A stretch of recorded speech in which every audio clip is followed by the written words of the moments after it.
So this video is about the topic of unemployment, but particularly about the issue of redundancies. I'm going to talk about what we know about unemployment.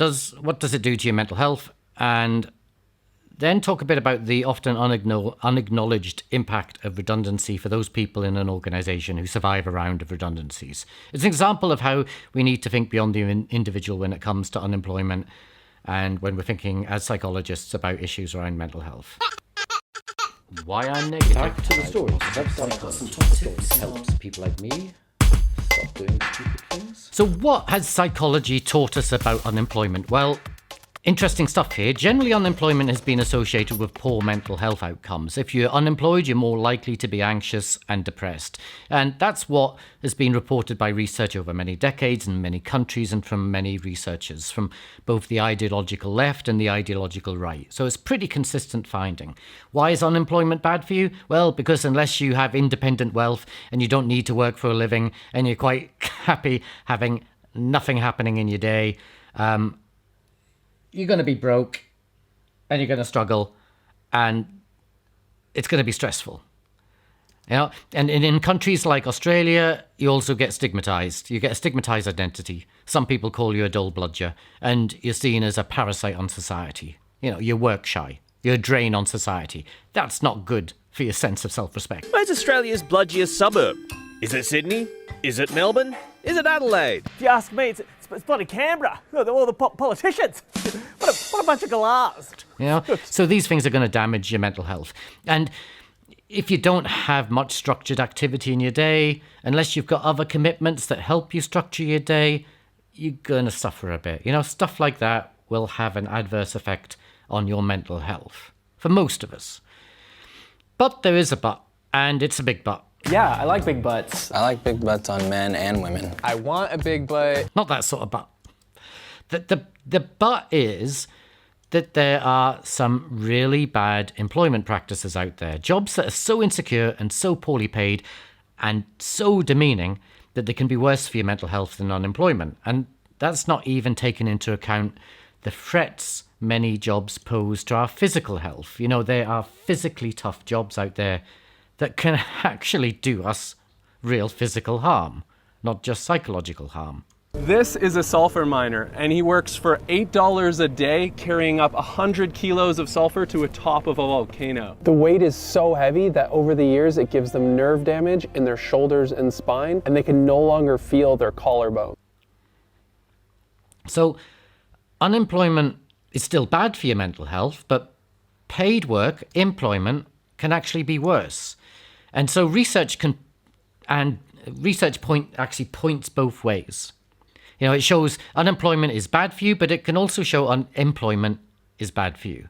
So it points in both directions. And what's interesting is how that research is used. When politicians and employers cite the research that shows how bad unemployment is for you, this benefits those sectors of the labour market that offer jobs that are poorly paid or low status or just poorly satisfying. Employers in that sector can use unemployment research to discipline their workforce. You know, kind of like, hey, if you hate your job, well, you're going to hate not having a job even more because that's going to really harm you. So suck it up, you know? So they can use research in that way. When it comes to that research which shows you could be better off unemployed than employed because your job is so rubbish, well, that research can be used to the advantage of those employers who want to get rid of some of their staff. They can say, hey, really sorry, but we're going to have to let you go. And actually, we're doing you a big favour because the work is really rubbish and you'll be much better off on the dole. You know? So you should really be thanking me for letting you go, for making you redundant. Okay? Now, a big shout out here to David Fryer, who taught me all of this stuff. He's done a lot of really impressive work around unemployment stuff and well worth a read. Have a look for him. You can find him in Google. He doesn't live in Google. You know, you can search, you'll get search results for him in Google. He's a real person. Now, to the topic of redundancy. Programs of redundancy are often invoked when an employer is not making enough profit or they're losing money. And redundancy has hit the higher education sector in many countries, and it's hit the sector in Australia pretty badly because suddenly we've got no international students because international travel kind of stopped because of COVID, and the higher education sector in Australia has been very reliant on international students to balance its budget. Now, what happens when you get made redundant is your employer says, hey, this is not about you, it's about your job role. We can't afford to pay for that job role anymore. We're not making you redundant, we're making your position redundant. Now, they're not saying that because they're being really nice, it's not you, it's me sort of conversation. They're not trying to let you down gently. They're saying it because they can't base a redundancy decision on your performance in the job. They can't relate a redundancy decision based on job performance. If they did that, they would have to offer you time to improve your performance. Redundancy is when an employer needs to get rid of people quickly and they haven't got time to tell you that you're performing badly and then offer you the opportunity to improve your performance, which they have to do. They can't just sack you for bad performance. They have to give you a warning, give you the opportunity to improve, and then give you a second warning. And sometimes at the third warning, then they say, off you go, son. We don't need you anymore. Sorry about that. Oh, okay, so they can't say it's about your job performance. Of course, sometimes employers target particular people that they think are poor workers or people that they don't like.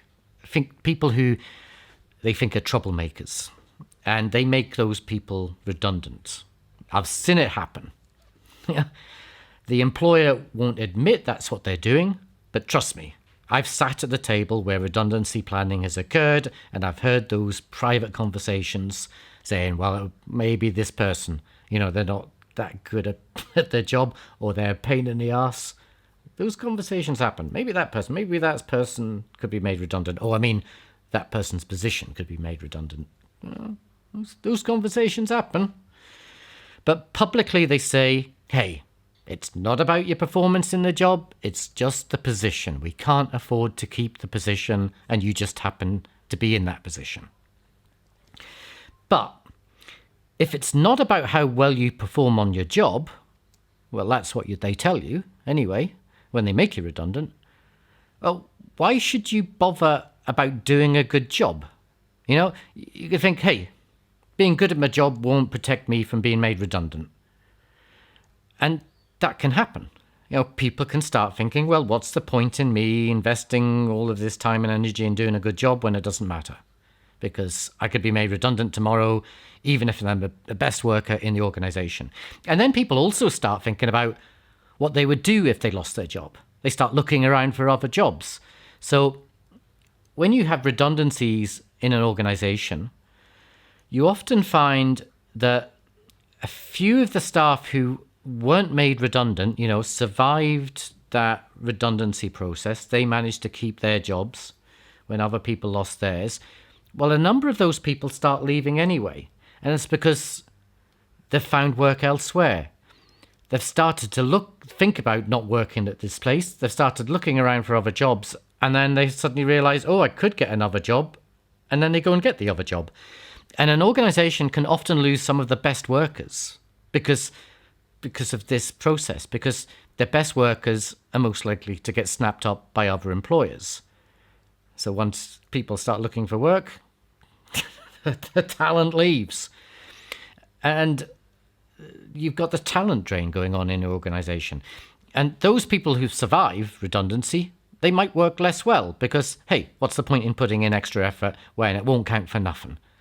Also, those who survive redundancy can be left feeling more insecure, more stressed, and all of this can impact their job performance. They're feeling more insecure because they're worried about their future, because they now know that there's no guarantee they'll be in a job this time next year, maybe this time next month, who knows? So it becomes more stressful being at work. They can also have this sense of survivor guilt. That why did I get spared when others lost their jobs? That's a real thing. People feel guilty for keeping their job. And they can also feel a real sense of loss. They've lost some of their comrades, some of the people they worked with, maybe they were close to. And so it can have a devastating impact. Now, That's just looking at those who survive redundancy. Those who are made redundant, that can be a horrific experience.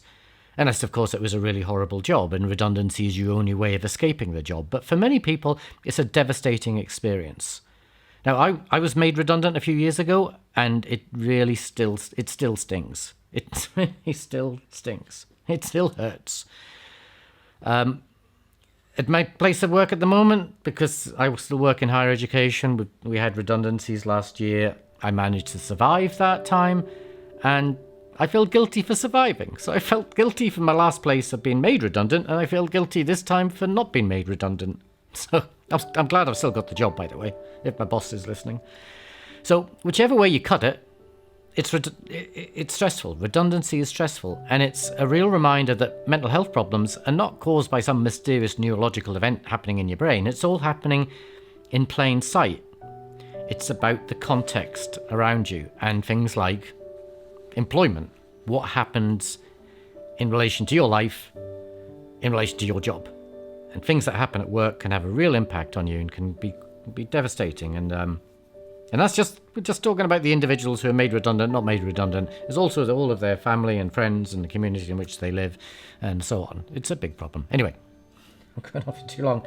It's a big problem, and I'm making this into a big podcast. Oh, it's 10 minutes. Not so bad, but I should stop now. Anyway, that's all for now. Hope there's something useful there. If not, try my next video. So, till next time. Ta-da.